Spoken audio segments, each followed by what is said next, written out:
नमस्कार, मैं हूं संदीप चौधरी। आज सीधा सवाल संडे स्पेशल में बात होने वाली है 24 के लोकसभा चुनाव की। तैयारियां अपने शबाब पर हैं। आने वाले हफ्ते में चुनावी घोषणा भी संभव है। हालांकि अब चुनाव आयोग आयुक्त विहीन भी होता दिख रहा है। इतने बड़े चुनाव और चुनाव आयोग में आयुक्तों का अभाव भी है। उस पर तो हम आने वाले दिनों में चर्चा करेंगे ही, लेकिन आज हम बात करने वाले हैं 3 ऐसे राज्यों की जिन पर दरअसल दारोमदार होगा चुनावी नतीजे तय करने का। कौन जीतता है, एनडीए जीतता है या इंडिया बाजी पलट देता है। इन्हें स्विंग स्टेट्स भी कहते हैं। दरअसल तमाम जो जानकार हैं, 4 राज्यों पर उनकी निगाहें पिछले कुछ महीनों से गड़ी हुई हैं, और ये हैं पश्चिम बंगाल, बिहार, महाराष्ट्र और कर्नाटक। आज मैं कर्नाटक की बात नहीं करूंगा, लेकिन इन 3 राज्यों की, बिहार, बंगाल और महाराष्ट्र पर तवज्जो देने वाला हूं। कुल मिलाकर 130 सीटें, 42 पश्चिम बंगाल में, 40 बिहार में और 48 महाराष्ट्र में। कुल मिलाकर 130। और इनमें से पिछली दफा यानी कि 2019 के लोकसभा चुनाव में एनडीए ने 98 सीटों पर बाजी मारी थी। 98, लगभग क्लीन स्वीप बिहार में। 40 में से 39 एनडीए की झोली में गई। महाराष्ट्र में 48 में से 41, और वो आंकड़ा भी बढ़ गया। निर्दलीय उम्मीदवार नवनीत राणा भी वो एनडीए के खेमे में ही आती दिखी। और 18 सीटें जीती बीजेपी ने अपने दम पर पश्चिम बंगाल में। तो 98 से आगे जाएगा या यही सेंधमारी की सबसे बड़ी संभावना, स्ट्रोक, गुंजाइश है इंडिया के लिए। और इन तीनों ही राज्यों में एक और खास बात, बड़ी रोचक बात हो रही है।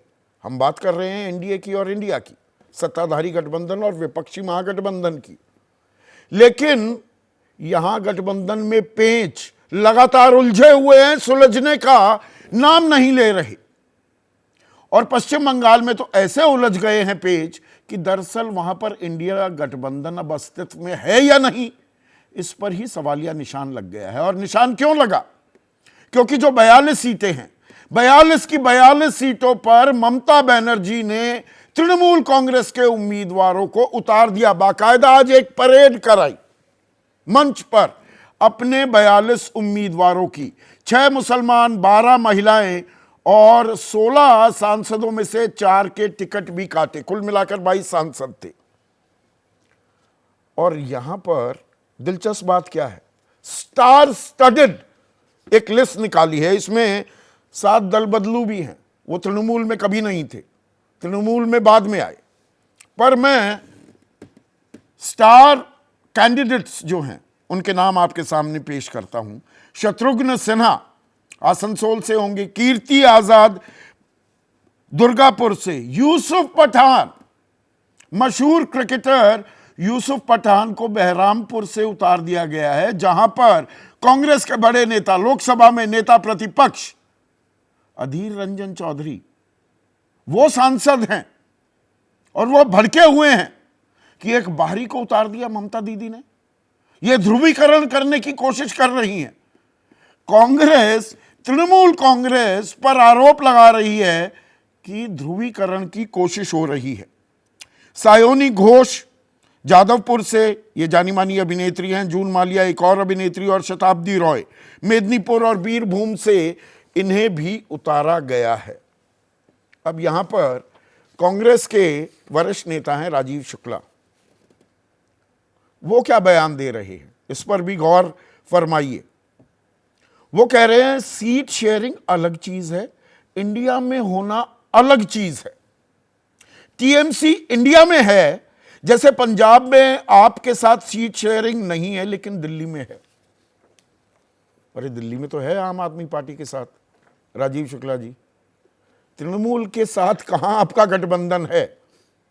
या ये सोची समझी रणनीति भी है कि सब एक साथ आ गए तो बहुत से कांग्रेसी वो वाम राम राम करने लगे थे, वाम खेमे के लोग बीजेपी में चले गए थे, ऐसा ही कांग्रेस के लोग ना करने लगे तो सोच समझ कर ये रणनीति अपनाई गई है। पर यूसुफ पठान का बहरामपुर से उतारना क्या संकेत देता है? फ्रेंडली फाइट क्या ये होती दिख रही है?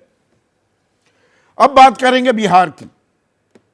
बिहार में बाहर है क्या? नीतीश कुमार तो हैं, इंडिया के रचयिता थे, वो वापस एनडीए में चले गए।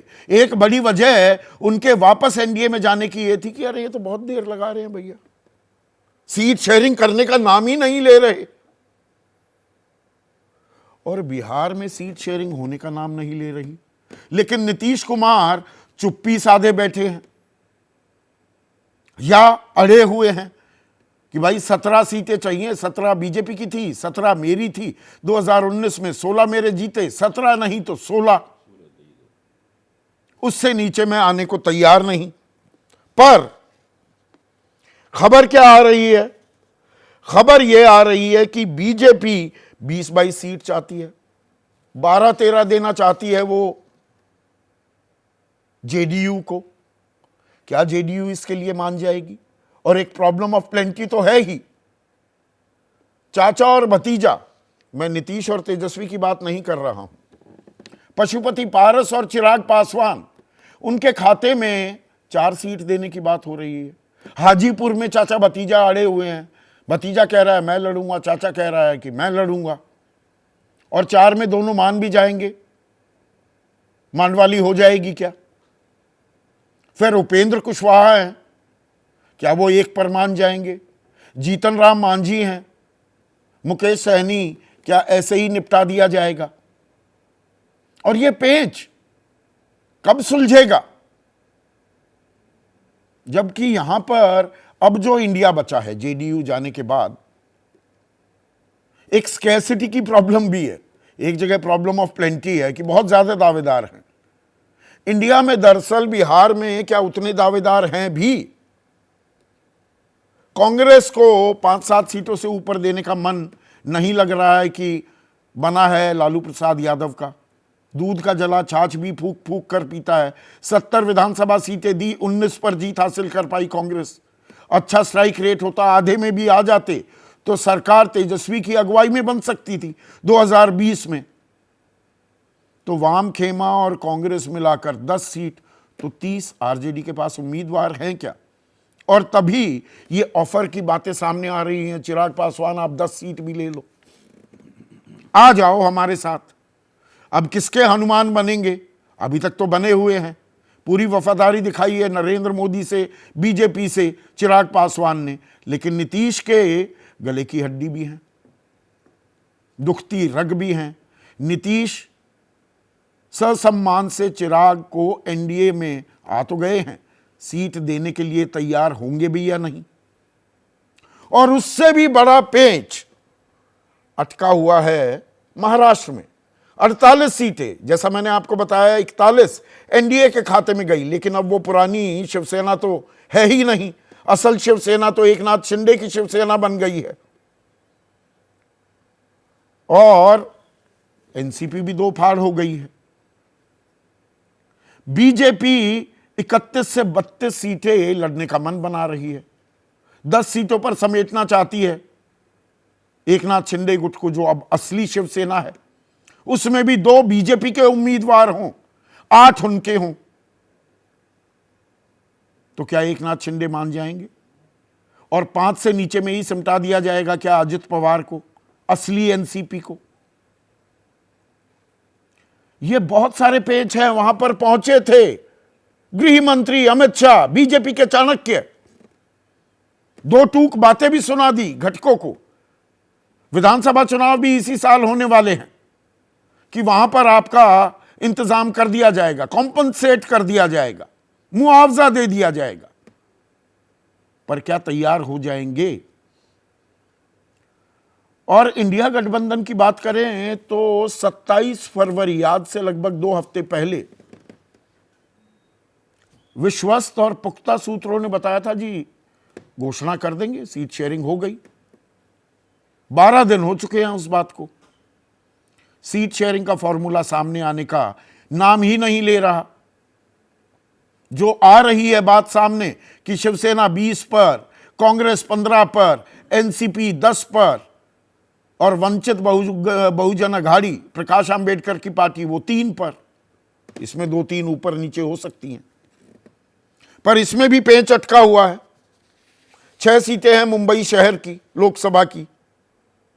कांग्रेस कह रही है 3 पर हम लड़ेंगे, शिवसेना कह रही है 4 पर हम लड़ेंगे।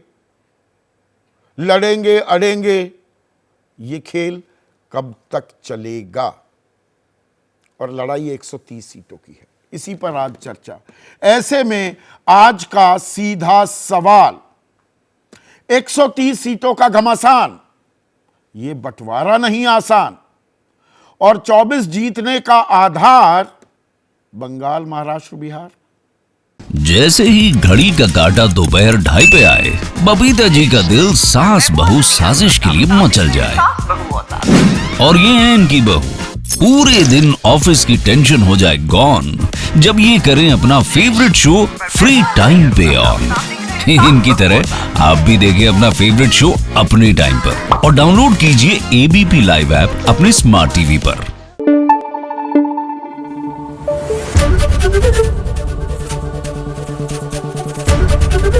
एबीपी न्यूज आपको रखे आगे।